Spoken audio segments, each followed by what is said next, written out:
Құдайдан басқа ешкім мәңгі өмір жасай алмайды дейді-ау. Олай болса, Құдай адамдағы немесе адам түрсесеген. Өйткені кім және ешкім сөздері адамға қатысты ғана айтылады, ал басқасына не және ештеңе сөздері айтылады.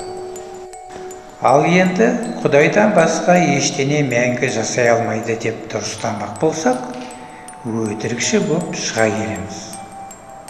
Өйткені адамдар мәңгі жасайды. Алғашынан болған бар болады.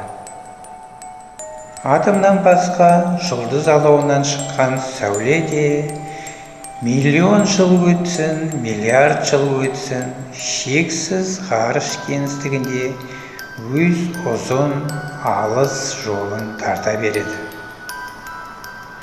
Бәлкім ендеше сол атомдар немесе сәулелер нағыз Құдай болар.